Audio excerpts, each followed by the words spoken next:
di questa gara. È stata una giornata sfortunata per l'Acragas, che solo parzialmente è riuscito ad addolcire con la rete di Sant'Angelo all'ultimo respiro.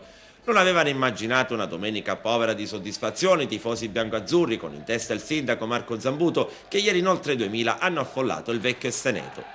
Con il Reale Metapontino è finita 1-1, ma i biancazzurri, per la mole di gioco prodotta e per le numerose conclusioni a rete, avrebbero strameritato di vincere.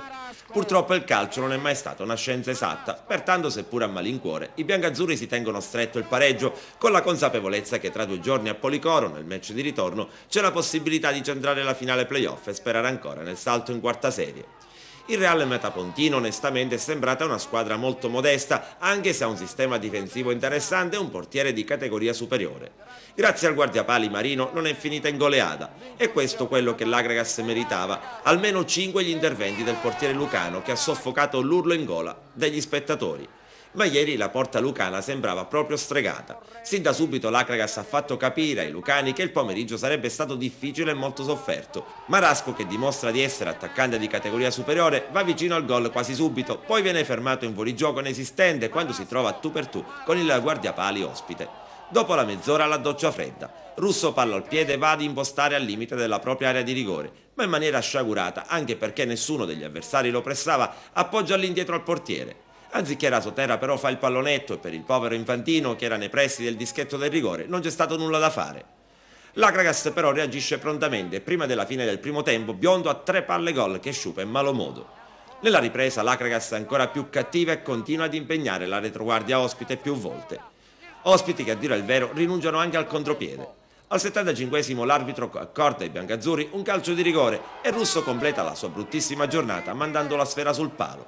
A quel punto sono in pochi a scommettere che i biancazzurri troveranno la rete, ma non hanno fatto i conti con Sant'Angelo, che è entrato al posto di uno Spendo Bernardo ha tanta voglia di mettersi in mostra, e al 95esimo risolve di testa in tuffo l'ennesima mischia nell'area lucana. Il bicchiere è mezzo pieno quindi per l'Acragas, che si ritrova costretta a vincere mercoledì a Policoro o quantomeno a pareggiare, ma segnando almeno 2 reti. Per quello che si è visto ieri, comunque la qualificazione alla portata. Un velo di insoddisfazione per il risultato. L'Acragas comunque si è imbattuto in una gara stregata quest'oggi. Ma non direi insoddisfazione, perché uno la partita la deve leggere, la deve guardare e deve valutare la giornata, gli eventi, gli episodi, quindi secondo me siamo moderatamente soddisfatti, perché è indubbio che saremmo voluti andare là con una vittoria magari congrua, ma per come si era messa la partita il rischio era di perdere anche male, perché il gol del Real Metapontino era netto fuorigioco, però se fosse venuto il gol del Real Metapontino 2-0 andare là sarebbe stata veramente ardua. E invece secondo me proprio questo gol segnato allo scadere, secondo me è un segno del destino. Perché pareggiare in quelle condizioni, quando ormai nessuno ci credeva, significa che la squadra ha voglia, ha carattere, ha temperamento, ha grinta, e quindi secondo me è un segno del destino che dobbiamo appunto cogliere e valutare con serenità. D'altra parte abbiamo disputato il primo tempo di una partita che dura 180 minuti. Quindi... Qual è il suo commento su questo 1-1 che ha trascinato l'Acragas fino alla fine della gara per poter raggiungere il pareggio? Allora, il primo tempo penso che siamo stati quasi pari come gioco, poi il secondo tempo ha giocato più l'Acragas, che ha sbagliato il rigore, un rigore che per me che non c'era, però ha sbagliato, e quell'1-1 che ha dato l'arbitro, che non ha segnato, ha dato 3-4 minuti di più del previsto, ha voluto pareggiare la partita dal mio punto di vista. Quale emozione hai provato per aver messo a segno questa rete importante che mantiene in corsa l'Acragas? Sì, è stata un'emozione bellissima, perché devo ringraziare principalmente dal mister e al magazziniere, diciamo, con i miei compagni giustamente, che mi hanno sempre aiutato, sono stati vicini, quindi che non ho mai mollato anche negli allenamenti, quindi questo gol lo dedico principalmente a loro e alla mia famiglia. Sicuramente sapevamo di affrontare una grossa squadra ed eravamo coscienti alla fine di avere 2 assenze importanti per la nostra squadra, perché ci mancavano 2 grandi giocatori per la categoria. E alla fine del primo tempo l'Acragas ha meritato sicuramente il gol, non l'ha trovato e l'abbiamo trovato noi. Queste sono le vicissitudini del calcio. Il secondo tempo invece sembrerà strano, però sull'1-0 l'Akragas giustamente ha cercato di riprendere la partita, abbiamo avuto magari l'occasione per fare il 2-0 su contropiede, non siamo stati bravi, poi il calcio è così, l'Akragas è un'ottima squadra, è riuscita a pareggiare. Dal calcio alla pallacanestro, la Fortitudo Agrigento porta a casa davanti ad un pubblico delle grandi occasioni gara 1 di finale playoff, battendo gli avversari della Viola Reggio Calabria con il risultato finale di 77-55. Grande inizio di partita della squadra di casa che realizza subito un parziale di 10-0. Ma gli avversari non si lasciano stendere, a pochi minuti dalla fine del periodo si riportano in partita e chiudono sotto di soli 5 lunghezze, 18-13. Nel secondo periodo sono ancora Mosse e compagni a fare la partita con Reggio Calabria che soffre il ritmo della squadra agrigentina ed ha grosse difficoltà ad andare a canestro, se non dalla lunga distanza. Risultato di metà gara 40-27. Al rientro degli spogliatoi non cambia la situazione con la squadra di Ciani che è ormai padrona del campo e gli ospiti che non riescono a contenere gli attacchi in contropiede e dalla lunga distanza della Fortitudo. Si arriva all'ultimo parziale sul 58-39.